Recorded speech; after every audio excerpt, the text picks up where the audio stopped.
Welcome to Beena's Dubai kitchen. நான் இன்றைக்கி கொங்கு நாட்டு மட்டன் கிரேவி பண்ண போகிறேன். 1/2 கிலோ மட்டன் எடுத்திருக்கேன். மட்டனை நம்ம அவிக்கணும். அவிக்கிறதுக்கு எடுத்திருக்கேன் மஞ்சத்தூள், உப்பு, அதுக்கப்புறம் இஞ்சி பூண்டு. இது எல்லாமே நம்ம அவிக்கிறதுக்கு. அதுக்கு வேண்டியது மசாலா நம்ம வறுக்க வேண்டியது மல்லி 1 ஸ்பூன் எடுத்திருக்கேன்.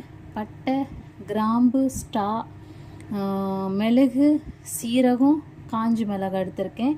இது வறுக்க வேண்டியது, இதுவும் வறுக்க வேண்டியது. அது கூட சேர்ந்து சின்ன வெங்காயம், வெள்ளைப்பூண்டு, தேங்காய் இதுவும் சேர்த்து நம்ம வறுக்க போகிறோம். தாளிக்கு வேண்டியது கடுகு, காஞ்சி மிளகாய், கருவேப்பிலை, தக்காளி இதெல்லாம் வறுத்து அரைச்சிட்டு அப்புறம் அவிச்சிட்டு அதுக்கப்புறமா நம்ம தாளிக்க வேண்டியது இது.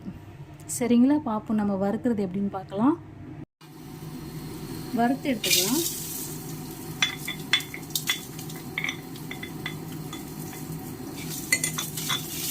கொஞ்சமாக ஆயில் விட்டுருக்கேங்க. இந்த அளவுக்கு தான் ஆயில் விட்டுருக்கேன். கொஞ்சமாக இதை வறுத்து தனியாக எடுத்துருவோம்.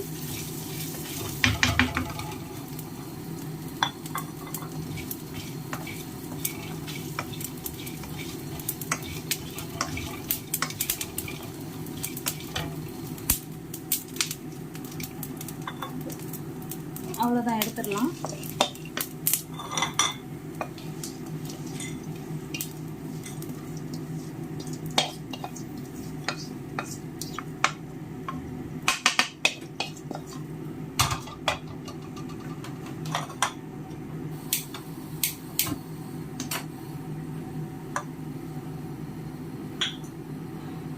வெங்காயத்தை போட்டுடலாம். வெங்காயம் வறுக்கும், வெள்ளைப்பூண்டும் வறுத்துடலாம். இதுக்கும் ஒரு 1/4 ஸ்பூன் எண்ணெய்.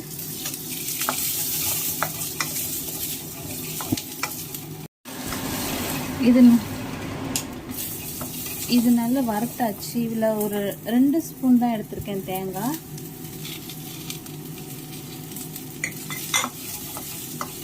இதுவும் சேர்த்து வறுத்துருவோம்.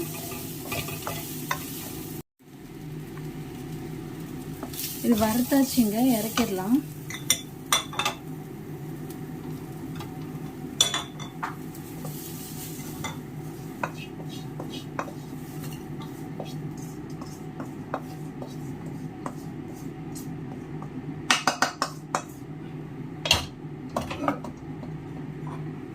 இப்போ மட்டன் அவிக்க போடலாம். நான் கழுவிதாங்க வச்சிருக்கேன். அதில் 1 ஸ்பூன் உப்பு, மஞ்சத்தூள் 1/4 ஸ்பூன், இஞ்சி பூண்டு பேஸ்ட் 1 ஸ்பூன் எடுத்துருக்கேங்க. மட்டன்லேயே தண்ணி வந்துடும், அதனால் ஒரு 4-5 விசில் வர வரைக்கும் நம்ம வேக வைக்குவோம்.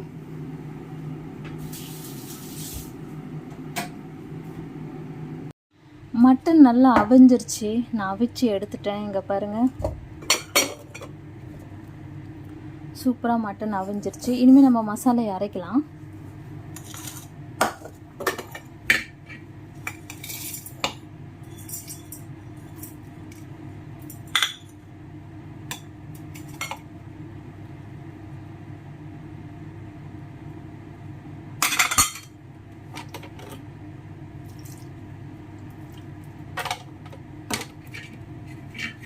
அரைச்சிருவோம். நான் அரைச்சிட்டேங்க, நல்லா பேஸ்ட்டாக அரைச்சிட்டேன். அதுக்கப்புறம் நான் தக்காளியும் நல்லா வெட்டி வச்சுருக்கேன். இனிமேல் நம்ம தாளிக்கலாம். 2 ஸ்பூன் ஆயில் விட்டுருக்கேன். நான் காஞ்ச மிளகாய், கடுகு போடுறேன்.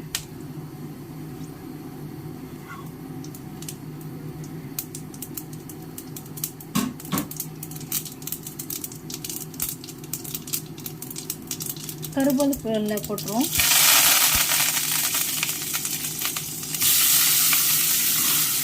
தக்காளி போடலாம்.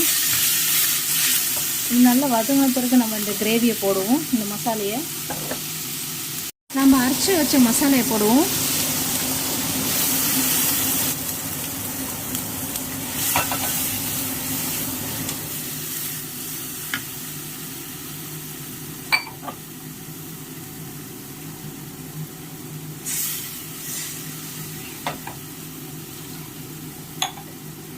எப்பவுமே இந்த மிக்ஸி கழுவுன தண்ணி, அம்மி கழுவுன தண்ணி இப்படி போட்டிங்கன்னா கொஞ்சம் டேஸ்ட்டாக இருக்குங்க. இது கொஞ்சம் நல்லா வேகட்டு நம்ம மூடி வச்சிடலாம். ஆல்ரெடி எல்லா மசாலையும் நம்ம போட்டுட்டோம், இதுக்கு மசாலா தேவையில்லை.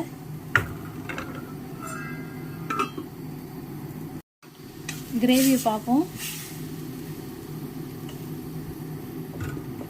நம்ம அந்த மட்டன் அவிச்சு வச்ச மட்டனும் போடுவோம், அது கூட சேர்த்து கொஞ்சம் வேகட்டு.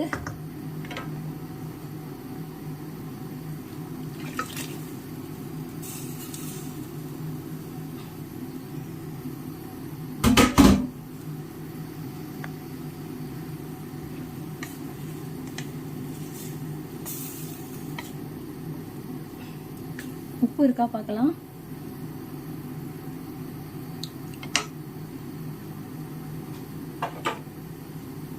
கொஞ்சம் உப்பு போடலாம்.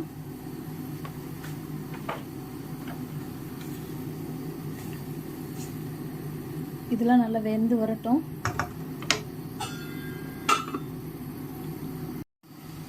கிரேவியை பார்க்கலாம்.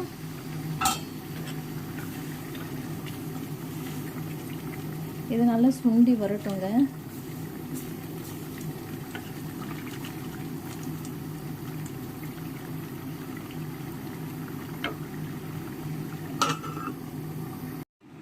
மட்டனை பார்ப்போம்.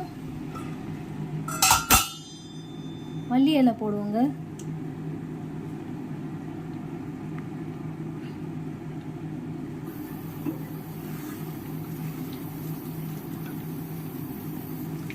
இன்னும் கிரேவியாக சுண்டி வரல, இது குழம்பாக தான் இருக்குது. இன்னும் கொஞ்சம் சுண்டி வரணும். மூடி வச்சுருவோம். கிரேவி ரெடி ஆயிடுச்சுங்க. கொங்கு நாட்டு ஸ்டைலில் மட்டன் கிரேவி. சப்பாத்தி, ரைஸ் அப்படி நீங்கள் பிசைஞ்சு கூட சாப்பிட்லாம். தேங்காய் போடலைன்னாலும் ஓகேங்க, ஆனால் அந்த சைடில் தேங்காய் போடுவாங்க. தேங்காய் போடாமலே நீங்கள் வெறும் வெங்காயத்தை மட்டும் வதக்கி போட்டால் கூட டேஸ்ட்டாக தான் இருக்கும். தேங்காய் பிடிக்காதவங்க அதுமாரி பண்ணலாம். மட்டன் சுக்காவை பார்ப்போம். சூப்பரான மட்டன் சுக்கா ரெடியாக இருக்குங்க. நம்ம கருவேப்பிலை போட்டுடலாம். இங்கே பாருங்க, மட்டன் கிரேவிங்க, சுக்கா இல்லை சாரி. இதுமாரி பண்ணிவிட்டு நீங்கள் நல்லா கிரேவியாக திக்னஸ்ஸாக வைக்கணும். அதுக்கப்புறம் நீங்கள் கருவேப்பிலை போட்டு மூடி வச்சுருங்க. சூப்பராக இருக்குங்க, நல்ல வாசனையாகவும் இருக்கும். இதே மெத்தடில் போடுங்க. தேங்காய் இல்லைன்னா கூட பரவாயில்லைங்க. தேங்க்யூ. சப்ஸ்கிரைப் பண்ணுங்கள், லைக் பண்ணுங்கள், ஷேர் பண்ணுங்கள். Thank you so much.